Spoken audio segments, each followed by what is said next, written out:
kept it stayed, first of all. Another thing about this, you keep it in that deep bank all the time? Yeah. Like that. It's leaning up against the wall like that.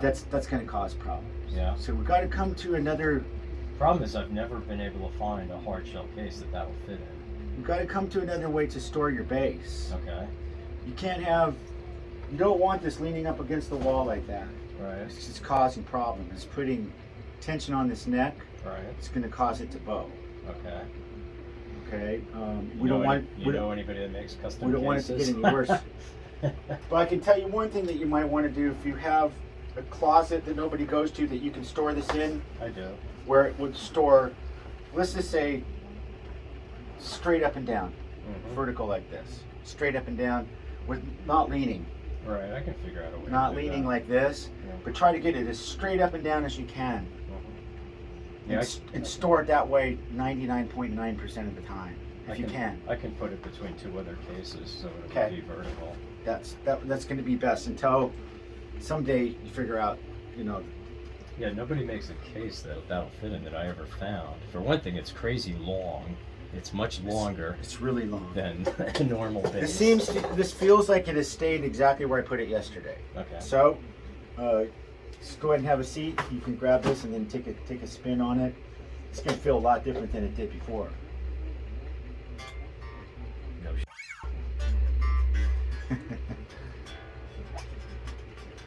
Yeah, that's way better. So what we have is, we have a dip here to about here. Now we have a hump. We have a hump in the neck, not in the frets, but in the neck, in the actual wood. We have a hump that goes this way. This dip goes that way. This hump goes this way, and this goes that way. Right. So it's down, and then it's up, and then it's back down again. That's why this was complicated to do. I think the outcome of what we did to it worked. I don't play that far down the neck. I mean, if I'm playing with a bunch of other guys, I'm going to be playing low frequencies. Right down in the campfire area, campfire chords. Pretty much. Well, we really were able to manipulate that action and get it in a playable zone. What kind of bass is that?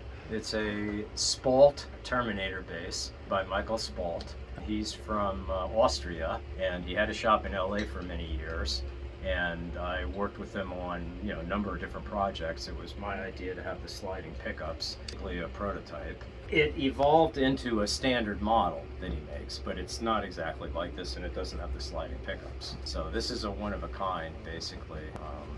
And actually they're all different because he does the wood differently on all of them, and whoever is ordering the bass from him has a choice of different types of wood and different finishes and so forth.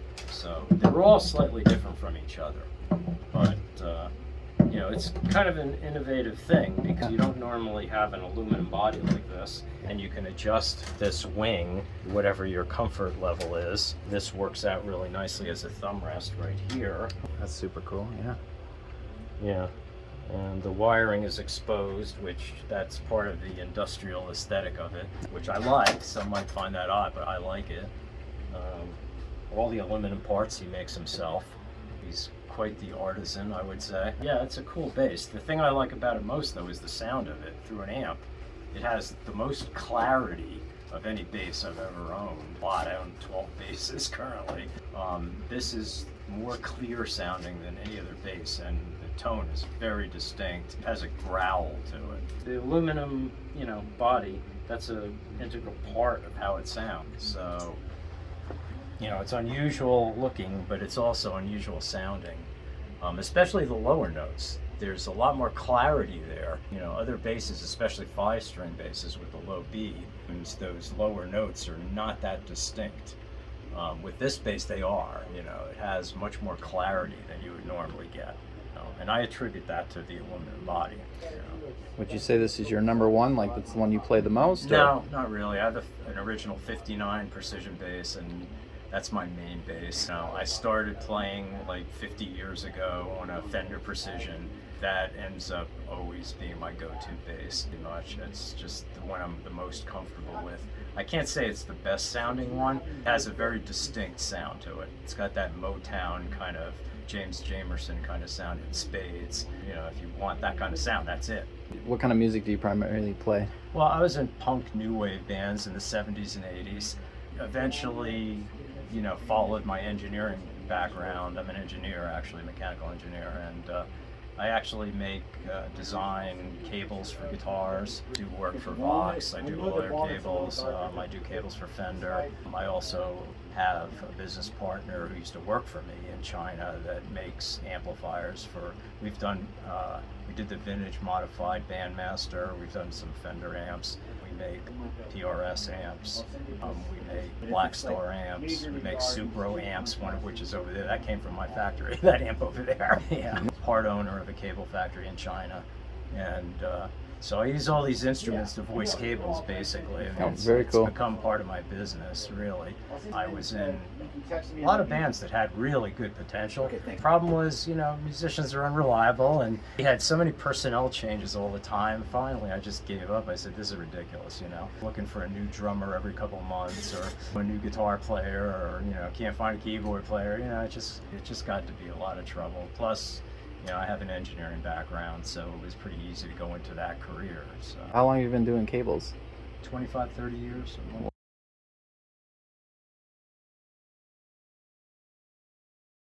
Yeah. Most of them are generic, and most of them are just video cables. Started out in the 60s where guys from the US would go to China and say, I want a guitar cable. And they had no design background or idea of how to design one. And the factories over there would just say, well, yeah, you can use this, and they'd give them a video cable. So initially, the Planet Waves, DiMarzio, all of those kind of cables, and we make the Planet Waves cable. It's a video cable, but that's what they wanted. They wanted cheap. A video cable is good for high frequencies. It's not good for mids. It's not good for lows.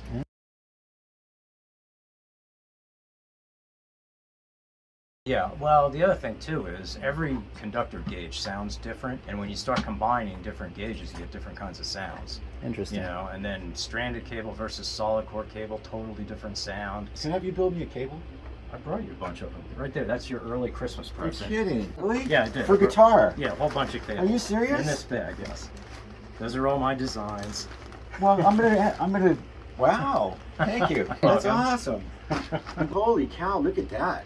So is it all guitar, or is there speaker cable too? They're all guitar. If you want It's all speaker guitar. cables, I'll bring you some next time. I need speaker cables from my personal, not to sell, but sure. So if I do the manufacturing and the design, wow. and then Vox I and didn't Fender. I didn't know you did this. Well, that's my business. I designed that Oh, my cable Lord. too. That's my favorite guitar cable right there. This one. Yes. More so than what's in this Ziploc bag. Well, they all sound different, and that cable looks like. your mileage will vary. That's the top of the line Fender guitar cable, the one with the metal connectors. Wow. Yeah, that's the Platinum series. Okay, so out of all of this, if I want to use I want to use the best cable that you brought. Well, I like this the best. Right there. The last time Guitar Player Magazine did a cable roundup, this one made it to the winner's circle. That was one of the best ones they picked. So it's going to transfer the best EQ and frequencies from my guitar. It's voiced for guitar. Nice. Big time. Well, that's killer. I didn't know that. Well, that's why I have all these guitars. It's like I got to see what they're all going to sound like with different cables. I got to voice the cable to sound good with any guitar. You're a deep guy. Or any bass. I didn't know all this. Holy cow, man. Well, this is how I earn a living. My wife's got a lot of to compete with for Christmas now. This is killer. Thanks, Yeah, man. quite well. I got a garage full of these. I got bins and bins. Love cables. Full of cable. I'm in the search of a really good speaker cable, and I have to tell you that I'm hurting on seriously. I've got some at home, but I'm working on some new ones that are going to be better. Right now I'm working with Aguilar, the bass amp company, to do a line of cables. I'm working with Vox to do some higher end cables, including a 12 gauge speaker cable. And I'm also working with Taylor Guitars now to do a whole line of cables. Yeah. Nobody appreciates them though. They're hard to sell. They don't want to pay, more than a generic price for a microphone cable, and I don't know why. The same thing applies with microphone cables. You don't want a stranded cable because it adds distortion and it adds like graininess to the sound. It takes away clarity. You want a solid core conductor, and I've designed special microphone cables for PMI, the guys that make the Trident mixer. They did, they have a whole Pro Tools setup, did a bunch of recordings using a Mogami microphone cable, and then the same thing using a microphone cable that I designed. All of them were incredulous. They all said, "I'll never use Mogami again, oh my God." And they played it back for me too, and it was really interesting. It was a huge difference, night and day. It's all about lava. Junk. All right, that's what I'm using right now, folks. I'm ready to switch. Well, I'm curious to hear your take on the cables I gave you. Okay? I'm curious to hear it. Yeah. I want to get some feedback from you, definitely. Spend some time listening to it and let the cables break in, because there is a break-in time. Because the dielectric material, like a capacitor, has to charge. So you have to have a signal going through it for a while to build up. So I have to break it in? Yeah, you have to break the cables in. They will not sound the same after like 20 hours of use versus, when they're cold right out of the package. I'll be darned. Well, it's like a capacitor. Capacitors have to form as well. They need a voltage going through them, before they operate, at their peak efficiency. So cables are the same thing, because a cable is, in effect, a capacitor. It's capacitance, inductance, and resistance. So you have to charge the dielectric material. So cables need time to break in. I take it you have all different pickups that you use for testing out your basses? Yeah, you have to have, a variety. You got to have a precision. You got to have jazz bass. You got to have whatever.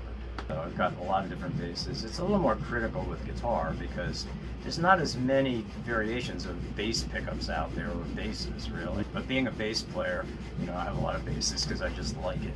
But also it comes in handy, testing. I'll try all of them basically. Do you also play guitar to test out all that stuff? Yeah. Oh, okay, cool. Well, I started playing guitar 2 years before I started playing bass when I was like 12 years old. Because back then, and this is weird, and I've talked to other bass players who are the same age as me, and some of them tell me the same thing. People said back then that if you want to play bass, you have to learn guitar first. It's complete bullshit, because it's not the same instrument. A bass is like an acoustic bass or a string bass, which actually I played, by the way, in high school. It's a whole different instrument. The music notation is different. Bass clef. And one of my pet peeves is when people call it a bass guitar. It's not a guitar. It's a bass. I actually wrote that on your invoice, bass guitar. Well, I'm gonna scratch that I'll out. choose to ignore that. Back in the day, they called it Fender bass. They said a Fender bass. And I've even seen that in credits on old records, from the 50s or 60s. It'll have the guy's name and it'll say Fender bass.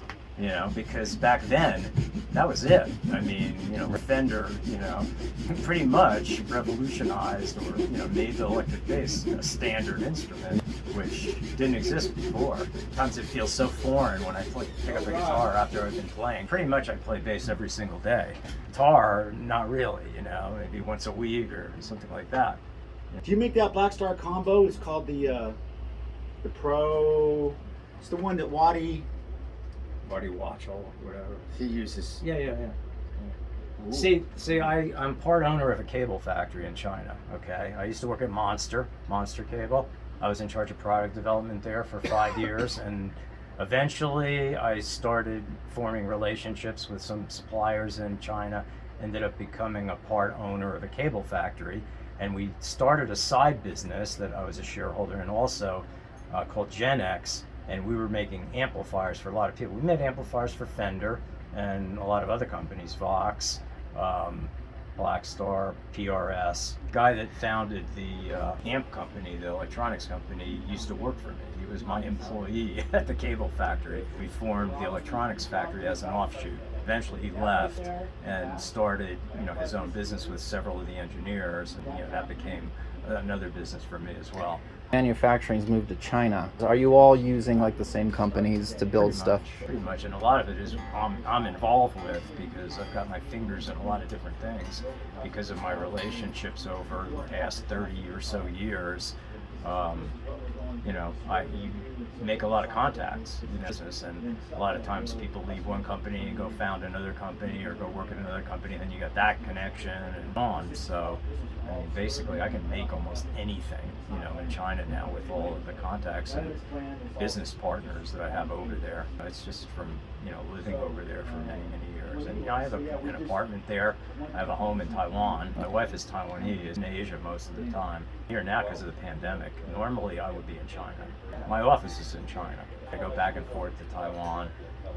Like I said, we have a home in Taiwan. So. All your guitars that you were talking about, are those over in Everything's China? here. Or, oh, it's all here. Well, I always have a reason to come back here. All of my R&D work is done here. You know, it's too difficult, you know, to have a bunch of expensive instruments over there, as well as amplification and everything else. It's just too much stuff involved. I have literally a house full of stuff, you know. So it's just too difficult. Plus keyboards. I play keyboards too, so words too. You know, and a whole collection of vintage drum machines, including a Linn drum. So, How long have you lived in Vegas? not long, 5 years now. In LA for about 12 years, and before that in San Francisco for 7. So I've been in California. I'm an escapee from LA. Just, you know, it's an interesting thing. You know, there's been a definite migration, there's no question. Well, it's gotten really bad in California. I had to get out. We were living in Redondo Beach, and you know, it was a sleepy little beach town when we first moved there. So crowded, you know, all these developers kept buying, you know, these 40s bungalows that had a detached garage on a big lot, tear it down and build like 3 condo units or so. And the population exploded, and it got to the point where we couldn't even go to the supermarket without sitting in bumper to bumper traffic. Who needs that? It wasn't like that when we moved there. So, plus the taxes are crazy, you know, it's like we pay half the taxes here that we did there on a house that's a lot bigger, you know, plus we did make a killing on selling our house there, but, you know, that was a good move, you know. It helps my business too, because the taxes here on small business are 0, so it all worked out really well. That's for us here. You know, it's more laid back. I like the weather, you know. In Redondo Beach, it was always freezing cold. Now you'd have to wear a parka, you know. I mean, it was cold. So I don't like cold too much. Deal with the heat.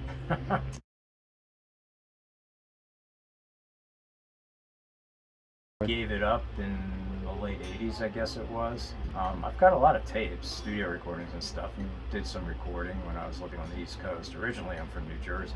We played in clubs in New York, New Jersey area.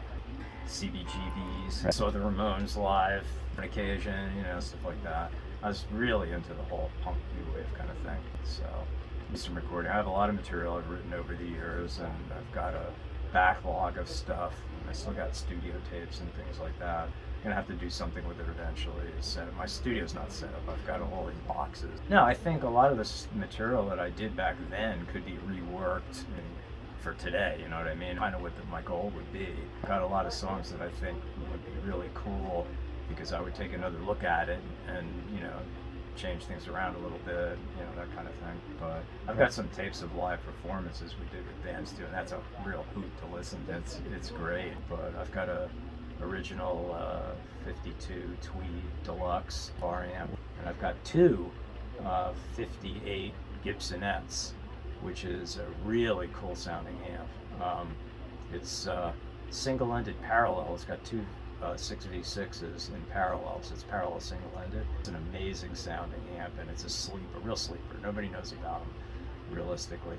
I'm friends with a guy named Ben Levin who owns Real Guitars in San Francisco. You know, back from my Monster days, we got to be good friends and stuff. I gave him tons of boxes of guitar cables and stuff. But anyway, he's owned this guitar shop for millennia, so he's owned every guitar amp on the face of the earth. He's got a Dumble Overdrive, a real one. He owned everything there is.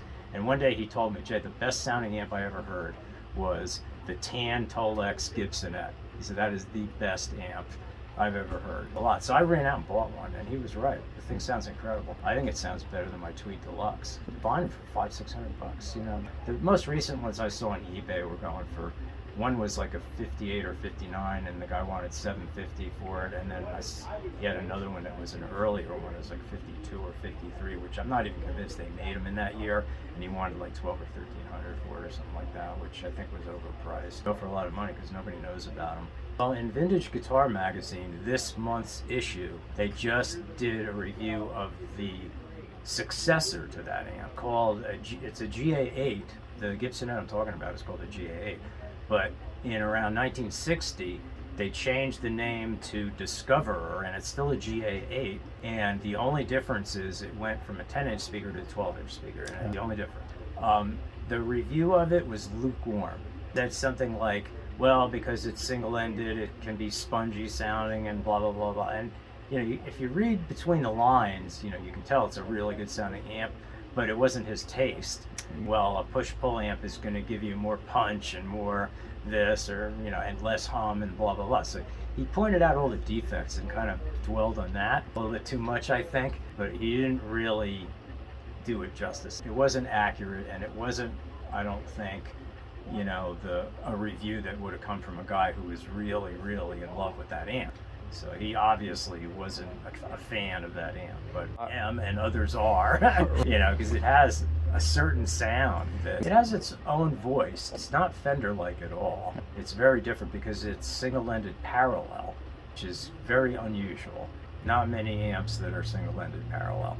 And generally speaking, I don't like single-ended amps. Like, I don't like the Champ. I had a blackface Champ years ago. Hated it because you had to peg it all the way up to get any overdrive out of it. The overdrive wasn't that good, in my opinion. It was just kind of annoying. I love them. It's heresy, I know. But, that's just my opinion.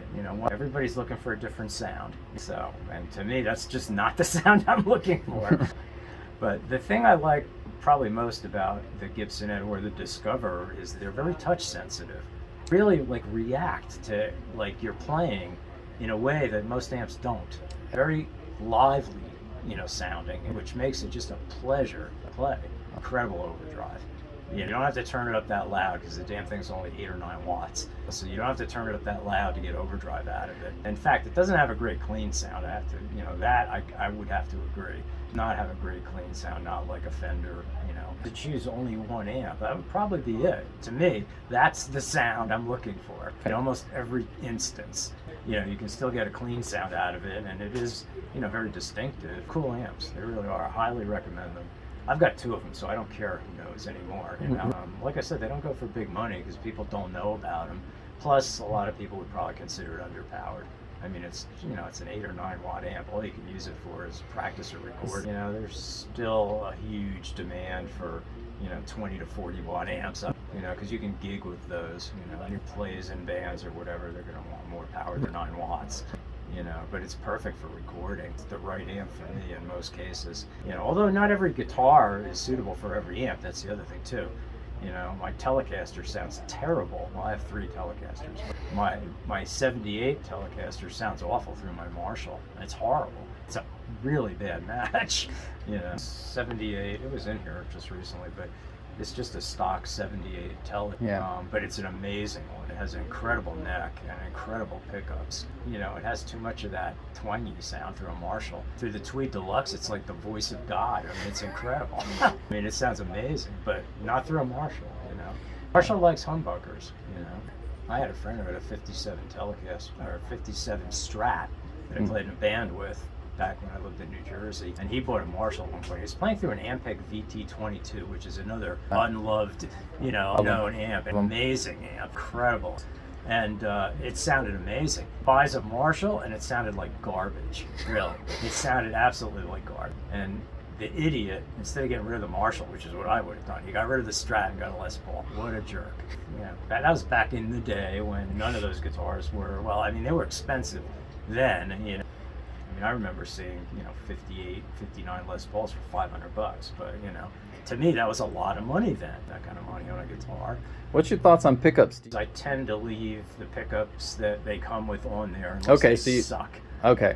So you go stock with whatever your guitar comes with. Well, I've had occasions where, I have one of those Kramer aluminum neck basses, the tuning fork. It's a B250. The Kramer pickup was garbage. It was like a cheesy 60s Japanese pickup or something. It was a piece of crap. So I replaced that with a Bill Lawrence bass pickup, which is one of the best bass pickups ever made. It's an incredible. And they stopped making them probably in the 80s or something. Lawrence died. They don't exist anymore. I bought around 4 of them, because I had one in a custom-made bass, with the Kramer. I just said, you have any more of those pickups left? He's like, yeah, I got around 4 of them. I said, I'll take all 4 of them. Just give me them. Still have 3 left. But I put one in that Kramer bass, and I had a DePinto bass that was also custom-made for the All in Black. It's a hollow body, a Belvedere bass. It's semi-hollow. that had these crappy Korean just junk pickups in it. Put in some TV Jones Thunderblades. Heard those pickups? No. They're incredible. Really? Yeah, they're amazing pickups. Yeah, one of the best bass pickups I've ever heard. How would you describe them? They're warm sounding, very kind of retro, but you can get plenty of treble out of them. But they just have authority. That's the word. They have girth. I mean, every note is just. I'm gonna have to check these out. Amazing. It just drops like a hammer. Really, a lot of punch. It's a great bass pickup. And they cut through the mix great. Oh yeah, and big time, big time. Yeah, 'cause Especially the bridge pickup. A lot of times when I'm playing a bass, it sounds perfect when I'm playing it all by itself, and then the minute I start to record or put it with the guitars, it's like. It's everybody's problem. Yeah, I know. This is every bass player's problem. Yeah, I think passive pickups are better for recording. Much better. You get tone out of them that, to me, active pickups have a very sterile kind of sound. More like a hi-fi kind of sound. Exactly. And it doesn't give you the woodiness. I mean, it's great for live performance because it cuts through the mix, cut through any PA. It's really a godsend for live performance. But you won't get the tone out of it, for recording. You just won't. Now, when you built this bass, did you pick those pickups, or how'd you come about getting those ones in Well, I particular? didn't have any. I never liked the neck on a jazz bass. I can't wrap my head around it because I grew up with a precision bass. The very first bass I had was a 68 precision, then followed up by a 66 precision, and then for about 2 or 3 decades, I played all kinds of other basses. And then one day in the 80s, I woke up and said, you know what? If I don't buy my last precision bass ever now, I'll never be able to afford one. Well, because I watched the prices go up and up and up, and I remember when you could buy, pre-CBS precision basses for $200, And when I was in college, that was, anyone you want, $200, In the 80s, it just pissed me off, and I was really put out about having to spend $1,500 for 59 precision. I wanted the oldest one I could get with a rosewood fingerboard. 59 was the first year for a rosewood fingerboard. Found a 59. I had to pay $1,500, and it really. I was upset about it. I just, it just rubbed me the wrong way. Oh my God, I gotta pay that much. Okay, thanks, It's a Joe. stupid freaking thing, but of course, in retrospect, You still have it? Yeah. Oh, Yeah. fantastic. It just worked on it.